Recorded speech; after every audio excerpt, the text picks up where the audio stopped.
Om Namo Narayanaya. This is Vedic Astrology Sidereal Zodiac. My name is Aurélie. Now, welcome to the channel. I do these new moon and full moon forecasts every month. So make sure you're following so that you get notifications when these come out. So on May 27th, we do have a new moon. Now, this is Vedic astrology, and in Vedic astrology, we have an understanding of the Tithi. These are lunar days, and basically, they are ways to understand time, understand each day based on the relationship and the placements of the sun from the moon. So, right before the moon becomes new, so the day that's going to come right before the new moon on the 27th of May, that's called Amavasya. Okay? Now, this lunar day isn't like a solar day, so go under here in the description to find when this day is happening for your own location, depending on where you are around the world. It's going to be mostly on the 26th of May for you, but just have a look because the world and time differences, okay? So Amavasya, this dark lunar day that comes before the new moon, comes every month. It's a day that is not auspicious to begin new things. Please, I can't do anything for you. If you're opening a yoga studio on that day, if you're starting a project and it's not doing well, this is a day where we say there's the energy of the void. People worship Kali, the destructive, the mother, divine mother in her destructive form, okay? But this void energy is there and it's strong. And even if you travel often, you'll be caught up. You'll like, it's like it will eat up time. Like delays come and things just it's like getting into a vortex. You're getting this void energy a little bit into your travels. So I've had that happen to me once, where I traveled during a day like that, Amavasya, and we forgot an item, and then the next day I had to drive back all the way there to pick up that item. It was like 5 or 6 hours, a whole day that we had to do that. So like that, okay? Please, this is, go about your day-to-day business. Pick up your kids, go to work, do what you need to do. It's fine. It's just about starting new projects. It's about signing contracts. It's about launching things into the world that we want to see grow.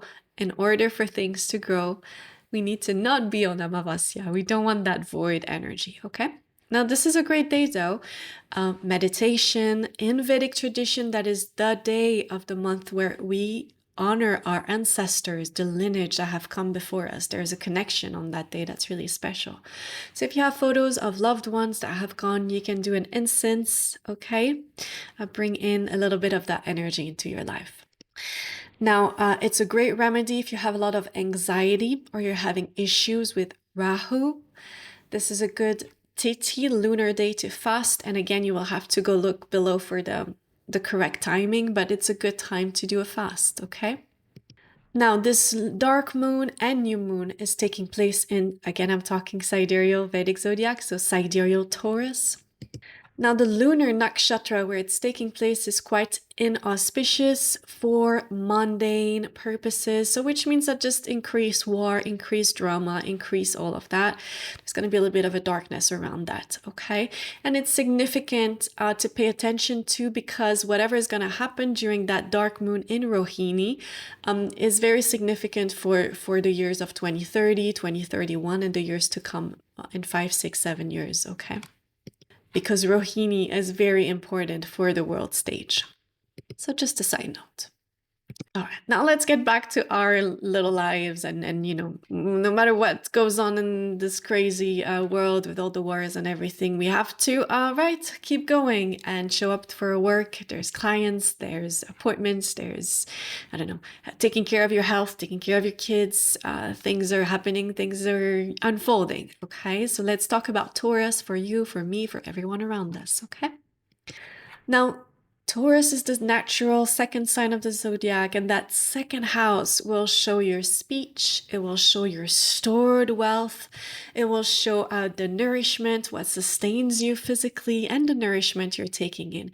It's a very important concept in and of itself, because we're talking about wealth in the same house that we're talking about speech. Now, I'm not going to give you a Sanskrit lesson because I'm not a Sanskritist, but understand that we're speaking reality into life, okay? There's, the air that we're speaking into the world is very important.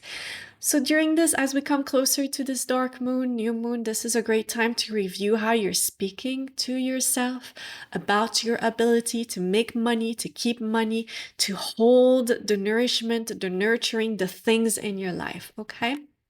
Taurus is an earth sign. It's in the Artha trine. The Artha trine is the trine, the triangle in the zodiacal signs, yeah, that shows wealth, our ability for wealth.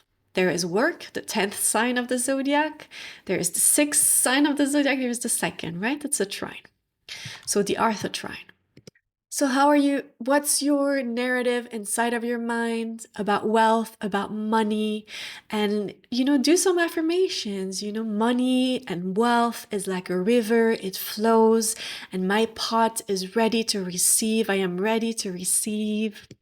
See how your mindset is around your schedule, around things that are happening, especially if you're a business owner. Often I found business owners to say things like, oh, I'm so busy. And I don't like when people say that. I tell them, please try to refrain from saying that because it has a negative thing. And obviously as business owners, we want abundance. We want to be full. We want a full schedule. So try to say things like, my schedule is full and I'm successful and it's amazing and I'm grateful. Watch yourself, but especially with wealth, okay? Especially with your finances and your ability to deal with finances, because it's a huge part of our lives as well, okay? So money mindset. Now, this dark moon's coming up, and about a week after that, we're going to finally have Mars move away from Cancer. So Mars still currently debilitated, and then it's going to go into a whole lot of fire, okay? So be a little mindful about this shift, because whatever little resentments have been stored, you're not going to be able to hold it in anymore. It's going to be a little bit difficult on relationship when it shifts. Could bring up some fights, some extra fire, but just be ready that the fire is coming back, okay? Very strongly, because Mars is slowly going to be heading for Ketu in June, July. So it's going to be a fiery couple of months where we're going to have to really sit with the lessons, the beauty, the violence sometimes, the intensity of that fire, and also have to lean on the moon, right? When there's issues with too much fire, we say, look into your compassionate heart, right? Because there's, fighting and saying our boundaries is valuable, and so is forgiveness and letting things go. And there's a balance in all things, okay? But fire is also good to move projects forward. We want a strong fire in our life, yeah? We have to digest things. It's, your health, your life is a huge part of your digestion, right? Ayurveda. But we have to digest things. We need that fire, but we need that fire also in our work to propel us forward, that strength, that inner strength. So it's returning. The fire is coming back. Be ready. So happy new moon. Okay, dark moon, Amavasya. Please don't start new projects on Amavasya. It's just about a day, a month.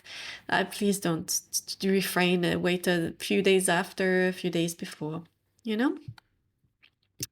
Now we'll see you with our next videos. I have a few things in the works, so that will be lovely to see you again very soon.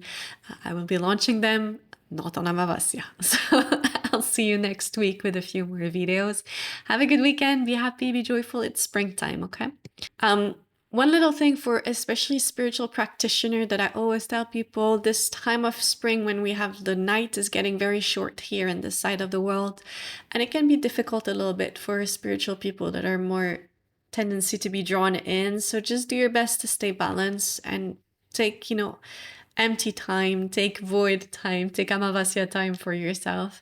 If you need to be in a dark room for an hour to meditate, this is the time to do it, to make sure you're staying balanced, because it's a lot of light. And some of us do really well, you know, people that are have a Rajasic tendency, that are Venus strong, Mercury strong. This is like their powerhouse time of the year. And for those of us that are a little bit on the different on the different side of the spectrum, might find it a bit more difficult. Okay, so make sure you're going in and taking time for that silence, so that you staying balanced. All right, be well.